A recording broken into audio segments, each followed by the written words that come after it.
Hi, I'm Sandy, and welcome to Life with Sandy.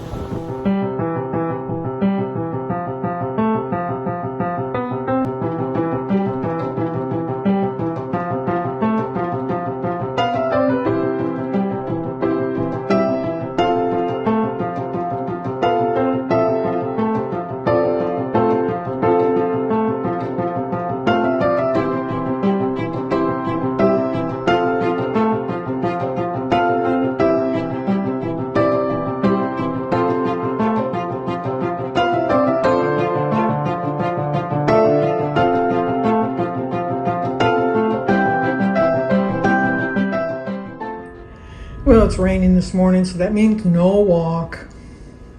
But I'm still gonna have my apple and my glass of water. Today is Wednesday, March 23rd. I had to think for a minute. But we have birthdays today. Today is Jackie Wilson's birthday. Happy birthday to you. Happy birthday to you. Happy birthday, dear Jackie. Happy birthday to you. Cha-cha-cha. It's also Melissa Campbell's birthday. Happy birthday to you. Happy birthday to you. Happy birthday, dear Melissa. Happy birthday to you. Cha-cha-cha. And also it's Cheryl Martin's birthday. Happy birthday to you. Happy birthday to you. Happy birthday, dear Cheryl. Happy birthday to you. Cha-cha-cha. Well, I hope all three of you have a great birthday. If you're new to my channel, just leave me in the comments below or in my email, which is listed in the description box, your birthday. If it's your anniversary, let me know, and I'll sing to you on your anniversary. Make sure you let me know who your significant other is. If you're not married, but you celebrate an anniversary that you've been together, you're still together, still an anniversary, let me know, and I will sing to you. And we say cha-cha-cha because my niece Kylie, who is she's 18 now. I forgot she's going to be 18. No, she's already 18. When she was like 9 or 10, one time she just burst out singing cha-cha-cha, and we just kind of did it ever since then. So that's why we say cha-cha-cha. So today, it's like, oh, we went to Jimmy's last night because I had Jim wanted to check something with him, and they stopped at McDonald's and bought Jimmy dinner, and Jim had dinner. I ate my dinner before I left because I didn't want to be tempted. I didn't think that Jim would eat something, but, you know, like I forgot that he didn't bring a lunch when he went to work. And Jimmy got some bad news about his house. And it's just like now, it's just, he's getting so close. He's getting so anxious to get into the house. Excuse me. It's just, he's just going like 90 miles an hour. Like, it's just, and then things are not falling into place, and he's just getting so aggravated. The other day you saw that the people didn't leave the ditch, and they had to dig the ditch in the clay, and that got him all upset. We went there last night, and he was finishing up painting the second floor bedroom. He has his house, the way it's set up, it was supposed to be like a bonus room, but he decided to make it into a bedroom. So he had to put a window in there to make it a bedroom, and then he put a bathroom up there too. So it's kind of like a little, we always tease that it's going to be my suite if Jim passes before me and I have to go live with one of my kids. And then Jimmy always teases that I'm going to have a lift chair, and then once I get up there, he's just going to disconnect the lift. So I'm kind of stuck up there. But anyway, he was painting that. Well, when plumber did come yesterday to connect all the water to the house, and they turned the water on, and the water came out for about 5 minutes, and then it stopped. And so the apprentice came up to the guy that Jimmy was talking to, and he says, well, I got bad news. And he says, well, the water's not running. And he says, oh, we have a leak? And the kid said, no, we don't have a leak. We just don't have any water. So they went to wherever they had to go, and then they got some kind of part because I don't know anything about the well. Because Jimmy has a well. And so they tested the thing, and they thought it was a switch. So they went and they replaced the switch, and then they tried it, and that wasn't it. So he's tried like four different things. So finally the guy said he'd come out today. And so now this other part that he needs costs $600. They think the problem might be that there's gas trapped in the line because of the underground gases. Because when he did the perk test when he first got the property, before he even started to build, he did check to make sure there was enough water in the well, and there was plenty of water in the well. They said there was no issues for the water in the well, not to worry about it. And something to do with the pressure when it's coming through the line, because when they do the test, there's plenty of water in the well. I don't understand the number figuration or anything, but like with Jimmy said that the pressure's at 60% and then it drops to 40, but when it drops down to 40, it's supposed to shoot back up to 60, but what it's not doing is it's not shooting up, it just keeps going down. And then eventually it drains the little bit of water that it has, and then there's no water to come. Obviously, you can't get a certificate of occupancy if you don't have water. So he had somebody come out today, and they, like I said, they got one more thing that they're going to do, another, $600, nickel and dime at the end there. So he's hoping that this is going to alleviate the problem. He's been assured that there's plenty of water, but, once again, you can't have a house without water. So he's like in his little, which I don't blame him. I mean, I'm going through the same thing with such a smaller scale with my silly old bathroom, which is going to end up costing me way more than we had anticipated at the beginning. But I did get good news today. But it was like, the reason I'm a little tired is, I know when I have people coming early, I should get my little butt in bed earlier because I know I'm going to have to get up earlier. I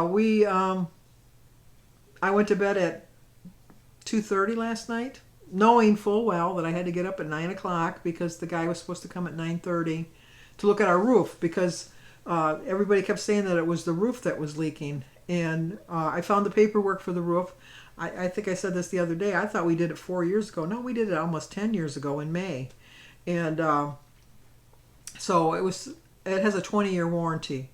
So we thought, okay, so we called it for him to come, and he was going to come at 9:30. So I had to get up and take my shower because I didn't want to be laying in the bed when the guy has to come into the bedroom. Although that wouldn't have stopped me. Look at me. I told you yesterday I walked around in my underwear with the fire department. So, okay, I guess I have no shame. But anyway, so I got up. I was like, I was going to go for a walk, and it was pouring rain.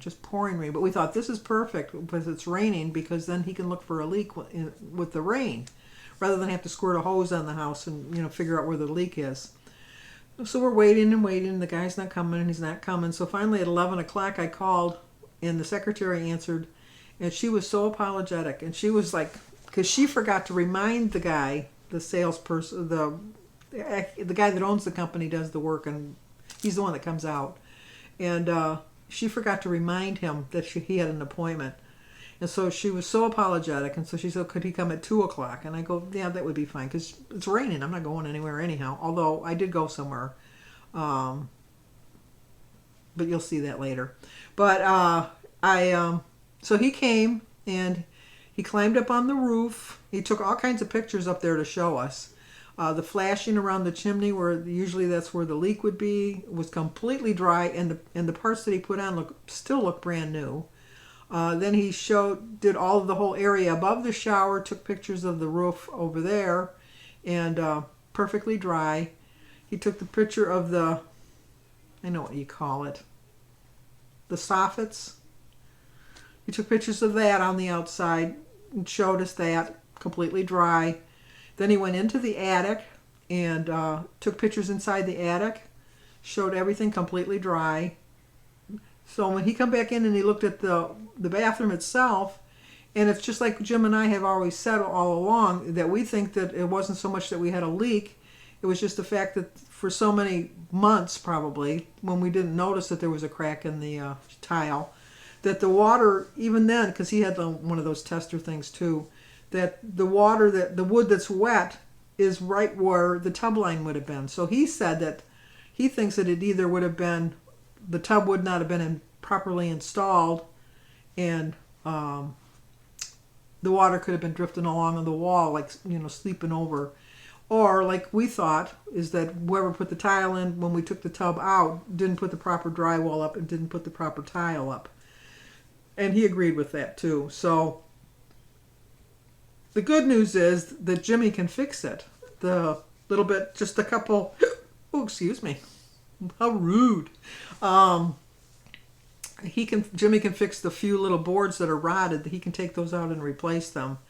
And then he's going to build me a little bench for in the shower too. So that's going to add a little bit of cost. I called the tile guy. He was supposed to come on Monday to start doing the tile, and so I asked him, could we push you back 2 weeks, because originally we weren't going to take the ceiling out in the shower, but we ended up taking the ceiling out in the shower. So Jimmy's going to drywall the ceiling and then, put the new wood in, and the support and stuff like that, and put the proper insulation in and put the proper backing board and all of that for us. So I didn't want to rush Jimmy on doing that, so that's why I asked the tile guy if he could just wait 2 weeks. And then originally we weren't going to have the bench, but I liked the bench in Jimmy's shower so much, and then I'm thinking I'm getting to be an age. I remember when my mother lived with us that we had to put a shower chair in there, and she never felt really secure sitting on the chair. And then I kind of remembered, and I was way younger. I was only 57. To be only 57 again. But to be only 57 again. I was 57 when I had my knees replaced. I was very fortunate that I found a doctor that would replace my knees for me, because usually they won't do it when you're that young. The bad thing about that is they said that my knees were only going to last 20 years, which means I only got another 5 or 6 years with these knees, although I don't seem to have any problems, and that's why I'm trying to lose my weight so that I don't have any additional issues with it. But I know my mother, I never felt secure getting in, sitting on a chair, and I know that when I went in and sit on the chair, and I didn't have any handicap bars either at the time. Well, I still don't. But, and I thought, no, I think I'd like to have a bench in there. And then have them put the handicap bars in too at the same time.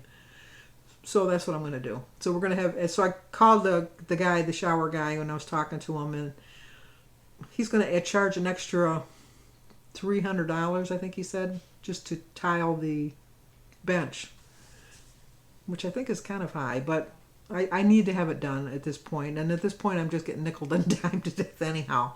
And it'll be done the way I want it to be done. And it'll be nice. So, I'm going to do that. Yeah. When I got my knees replaced, I remember when I went in to do that, when I got my first knee done, that I was getting my right knee done. And I remember being on the table. Usually they give you some kind of a sedative before you go into the operating rooms. At least they do for your colonoscopy, where you're kind of like in a la land, and you don't, like you're not really out, but you're not really there, kind of the thing. But they didn't do anything. I was like wide awake the whole time, and I'm wheeling down the hall, and they bring me in there, and they, they asked me if I could climb over to the table. I think it's just because I was so heavy. They thought, I'm not lifting that woman. She can work her way over there by herself. I don't get paid enough to lift her. So anyway, I got over onto the table, and like they situated me and everything. And then they came in, and I got some kind of a spinal, and I was laying there, and he said, well, we want to make sure before we put you out. Because I want to put you completely out. But we want to make sure that the knee is numb enough. And I said, okay. So they were poking with like a little pin. Can you feel that? Yeah, you can. And I go, yeah. So then they poked me again. Can you feel that? And I go, well, yeah. And they go, wiggle your toes. Wiggle my toes. But I couldn't wiggle my left toes. I said, I can't wiggle my left leg. I can't move my left leg, but I can move my right leg. And so he says, oh. So then they went off, the anesthesiologist and that. And then and the doctor was very honest. He come back and he says, unfortunately, when we gave you the spinal, we did it for the left side of your body, not the right side of the body. And we're doing your right knee, not your left knee. And I said, oh. And so then, I'm just thinking, well, I'm going to get both knees done anyhow. Can't you just do the left knee today and then do the right knee tomorrow? And he says, well, no, that would make sense, but we don't have the x-rays, we don't have the right equipment, blah, blah, blah, all that. So he says, I really apologize, but, you're going to be pretty numb from the waist down for a pretty long time. I'm so sorry. And I go, well, what's going to happen is going to happen. I don't, whatever.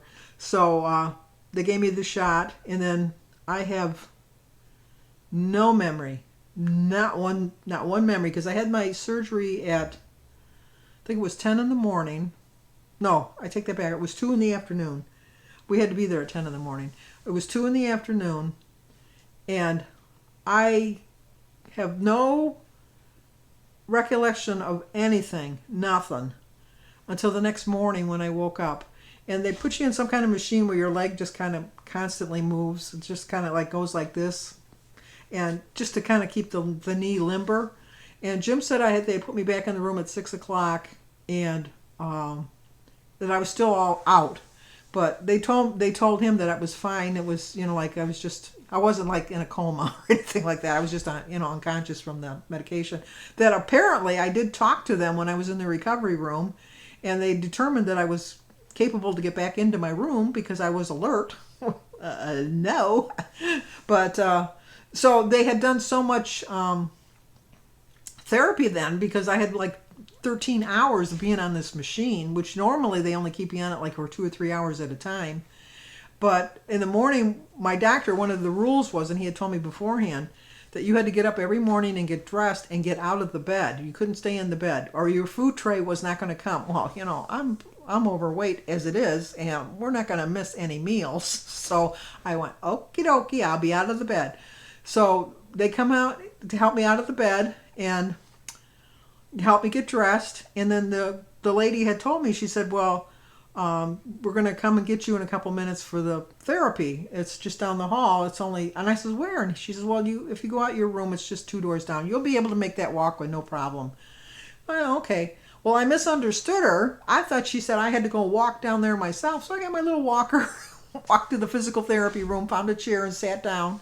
Well, in the meantime, they were looking for me. They didn't know where I was. And they go, where is this woman? Where did she go? And they just happened to peek in, and they saw me in there. And they go, how did you get here? And I go, well, I walked. And they go, well, who assisted you? And I went, well, nobody. And they go, well, no, you shouldn't have come down here by yourself. And I said, well, I did. I'm sorry. So I did my therapy and all of that, and they brought me back to the room. And I was in the hospital for 4 or 5 days. They were just amazed at my progress. I was walking up a stair, like they had little stairs that you had to go up and down. You had to learn how to walk up and down stairs. And they go, we're just amazed at your progress. And so that on the 5th day when I was going home, I wore a fanny pack all the time, and I always had an IV on the whole time. And so then she said, well, you never used your morphine. And I go, what are you talking about? I didn't use my morphine. And then she opened up the bag, and my whole morphine bag was in the little fanny pack. I know you can't say fanny in England. Sorry about that. Anyway, it was the whole portion of my medication where you could apply it yourself when you had pain. And she says, you must have a really high threshold of pain. And I go, no, I don't. And she says, oh, yes, you do, because this was a very invasive surgery, and you should have been in a considerable pain. And I go, no, I really wasn't. And so they gave me a prescription for Vicodin to take home. And when I went for my therapy, the girl in the next bed never wanted to get out of bed. She had a different doctor. She never wanted to get out of the bed. She never wanted to do the therapy. She never wanted to do all that. So when I got home, I had a therapist come to the house for 3 weeks to give me my physical therapy at home. And then for the next 3 weeks, I had to go into an actual physical therapy area. Not an area. What do you call it? Like office. Physical therapy office. So I just made that my mission to get off, because I didn't like walking with a cane. I definitely didn't like walking with a walker. So I would get up in the morning, I'd have my breakfast, then I'd get back in bed, and for 2 hours I would be on that machine. And then I would get up, walk around the house a little bit on my walker, eat my lunch, get back in the bed for another 2 hours to have that machine going, and then I'd get up, walk around, and at dinner time, get up, eat my dinner, and do the same thing, do that again. And I really do think that made a difference, because I just made that my job.